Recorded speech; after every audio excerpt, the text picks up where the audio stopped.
ஓம் சீதாரா நேயர்களுக்கு வணக்கம். காடஸ் இல்லை ஏஞ்சல் ஆஃப்ரோடைட் அப்படின்னு நிறைய நம்ம காதல் கல்யாணம் பற்றி பேசும்போது இதை பற்றி பேசியிருப்போம். இந்த ஆஃப்ரோடைட் காடஸ் காதலுக்கும் அழகிற்கும் சம்பந்தமான ஒரு தேவதை இல்லை ஏஞ்சல் அப்படின்னு சொல்லுவாங்க இல்லையா. இந்த ஏஞ்சல் ஒரு ரேடியன்ட், எப்படி சொல்கிறது, லூமினஸ், பார்த்து அப்படி தகதகன்னு இருப்பாங்கல்ல, அந்த மாதிரியான க்ளோ கொடுக்கக்கூடியவங்க. அதே மாதிரி ஒரு சாம் கொடுக்கக்கூடியவங்க. சில பேர் பார்த்தாலே அப்படியே அட்ராக்ஷன் இருக்கும்ல, நம்ம ஆராவையும் நல்ல வலுப்படுத்தக்கூடிய ஒரு தேவதை தான் இந்த ஆஃப்ரோடைட். நிறைய பேர் இவர்களை வீனஸ் காடோட கம்பேர் பண்ணுவாங்க, காடஸ் வீனஸோட. அதனால் இவங்களுக்கு நல்ல செல்வ செழிப்பும் இருக்குது, காதல், அன்பு, நல்ல பண ஆற்றல், அதே மாதிரி ஒரு அழகு, அந்த பியூட்டியை பார்த்தே அட்ராக்ட் ஆகக்கூடியவங்க. அப்படி ஒரு அட்ராக்டிவ் ஆரா கொடுக்கக்கூடியது, அட்ராக்டிவ் தன்மை கொடுக்கக்கூடியது தான் இந்த ஆஃப்ரோடைட் தேவதை. நீங்கள் இவங்களை அழைக்கும் போது பெருசாக மந்திரம் சொல்லி ஓ தேவதையே அப்படிலாம் நீங்கள் ஒன்றும் பெருசாக சொல்ல வேண்டாம். இந்த மாதிரி இது குட்டி ஆஃப்ரோடைட் தேவதை.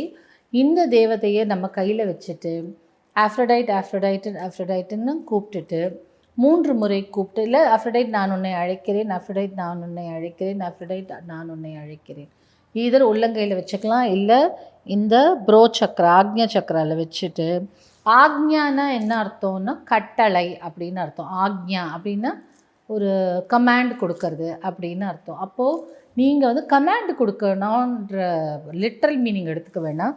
உங்கள் தேவைகளை நிறைவேற்றுறதுக்கு இந்த தேவதை இப்படி நெத்தி போட்டில் வச்சு ப்ரேயர் பண்ணும்போது உங்களுக்கான தேவையை நிறைவேற்றி தருவாள் அப்படின்னு. இந்த தேவதை யாருக்கு இந்த தேவதை பர்சனலாக இருக்கோ அவங்கக்கிட்ட மட்டும்தான் இருக்கணும். இன்றைக்கி நான் வச்சுக்கிறேன், நாளைக்கு எடுத்துகிட்டு போகிறேன் அப்படி இல்லை. உங்களோட எனர்ஜி இதில் இறங்கியிருக்கும் இல்லையா. ஸோ எனக்கு நல்ல சாம் கொடு, எனக்கு நல்ல ஒரு காதல், என் திருமண வாழ்க்கை நல்லா இருக்கணும், என் காதல் எப்போவுமே எங்கள் 2 பேருக்குள்ளே அந்த காதல் இருந்துகிட்டே இருக்கணும் அப்படிங்கிற வேண்டுதலும், அதுக்கப்புறம் நாங்கள் 2 பேரும் ஒன்றா சேர்ந்து சந்தோஷமாக இருக்கணும் அப்படிங்கிறதும், நல்ல பணவரவு, பேர், புகழ், சம்பத்து, எங்கள் உறவும் ஸ்ட்ராங்காக இருக்கணும், எனக்கு நல்ல ஒரு அழகு, ஒரு தேஜஸ் எல்லாம் கொடு அப்படின்னு வேண்டிக்கலாம். வேண்டிட்டு இந்த ஏஞ்சலை நம்மளோடையே வச்சுக்கும்போது இந்த ஏஞ்சலோட பரிபூரண ஆசீர்வாதம், இந்த ஏஞ்சலோட துணை, எப்போல்லாம் உங்களுக்கு காதல் ஒரு சின்ன சந்தேகம் வருதோ, இல்லை காதல் ஒரு சின்ன சண்டைகள் வருதோ, கண்டிப்பாக இந்த ஏஞ்சல் அழைத்து நம்ம இந்த ஏஞ்சல்கிட்ட முறையிட்டால் நமக்குள்ளே இருக்கிற டிஃப்ரென்சஸ் எல்லாம் போக்கிடுவாங்க. ரொம்ப அழகான ஏஞ்சல். அதே மாதிரி நமக்கு அவ்வளோ ஒரு மெக்னிஃபிசன்ட் க்ளோ, அவ்வளோ ஒரு லூமினஸ் க்ளோ, ரேடியன்ஸ் இதெல்லாம் கொடுக்கக்கூடிய ஒரு தேவதை.